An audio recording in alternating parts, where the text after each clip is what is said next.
అందరికీ నమస్కారం.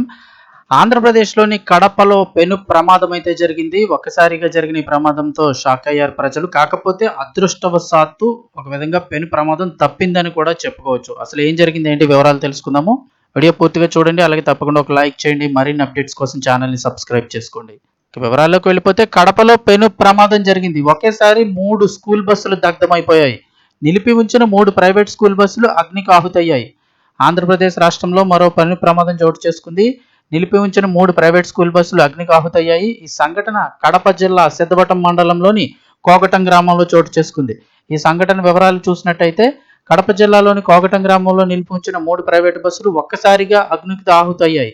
ఈ సమాచారం అందుకున్న ఫైర్ సిబ్బంది వెంటనే రంగంలోకి దిగింది.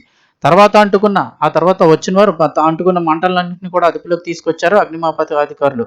అయితే ఈ సంఘటనలో 3 బస్సులు కూడా పూర్తిగా దగ్ధమయ్యాయి. నిలిపి ఉంచిన బస్సులు కావడంతో ప్రాణాపాయం జరగలేదు. ఒకవేళ ఏదైనా జర్నీ టైంలో ఒకవేళ పిల్లలు ఎక్కిన తర్వాత వెళ్తున్న సమయంలో అయితే కనుక ఇది ఎంత పెను ప్రమాదం చోటు చేసుకునేది అనేది ఆలోచించడానికి కూడా చాలా దారుణ పరిస్థితి అని చెప్పుకోవచ్చు. అయితే నిలిపి ఉంచిన బస్సులు కాబట్టి ఎటువంటి ప్రాణాపాయం జరగలేదు. దీంతో అందరూ ఊపిరి పీల్చుకున్నారు. అయితే ఇక్కడ ఇది ప్రమాదవశాత్తు జరిగిందా లేక ఎవరైనా కావాలని నిప్పు పెట్టారనే కోణంలో పోలీసులు విచారణ ప్రారంభించారు. ఈ అగ్ని ప్రమాదంపై ఇంకా పూర్తి వివరాలు అయితే తెలియాల్సి ఉంది.